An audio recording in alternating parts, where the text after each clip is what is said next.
Hi hello guys, chapati with தக்காளி தொக்கு எப்படி பண்ணலான்னு பார்க்கலாம். அதுக்கு முன்னாடி this video sponsored by genreviews.online.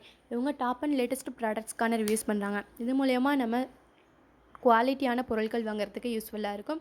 இதோட லிங்க் டிஸ்கிரிப்ஷனில் இருக்குது, போய் செக் பண்ணி பாருங்கள்.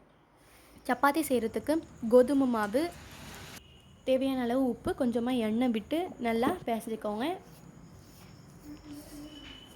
பிசைஞ்சிட்டு தேவையான அளவு தண்ணி விட்டு நல்லா லூஸாக பிசைஞ்சிக்கலாம். இப்போ மேலே ஆயில் அப்ளை பண்ணி ஒரு 5 மினிட்ஸ் ஊறட்டும். நம்ம இதுக்குள்ளே தக்காளி தொக்குக்கு தேவையான பொருட்கள் ரெடி பண்ணிடலாம். தக்காளியை நல்லா நறுக்கி ஒரு மிக்ஸி ஜாரில் போட்டு நல்லா ஃபைன் பேஸ்ட்டாக அரைச்சி எடுத்துக்கோங்க. வெங்காயமும் பூண்டும் நல்லா பொடி பொடியாக நறுக்கி வச்சுக்கலாம். அதுக்கப்புறமா அடுப்பில் வானலியை போட்டு அது நல்லா சூடானதும் கொஞ்சமாக எண்ணெய் விட்டு தேவையான அளவு கடுகு போட்டுக்கலாம்.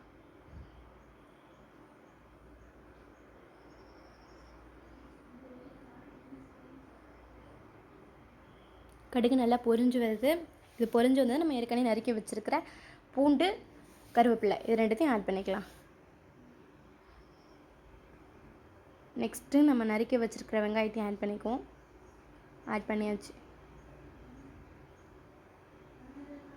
இது நல்லா வதங்கி வரட்டும். இது வதங்கிறதுக்காக கொஞ்சமான அளவு உப்பு சேர்த்துக்கலாம்.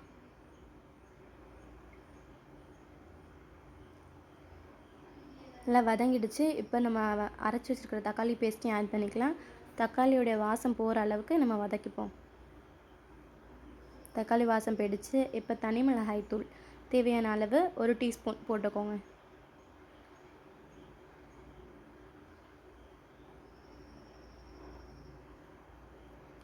கொஞ்சமாக தண்ணி விட்டு இதை ஒரு 2 மினிட்ஸ் பாயில் பண்ணி எடுத்துக்கலாம். இப்போ நமக்கு சூப்பரான தக்காளி தொக்கு ரெடி ஆகிடுச்சு. பக்கத்தில் சப்பாத்தியை போட்டு எடுத்துக்கலாம்.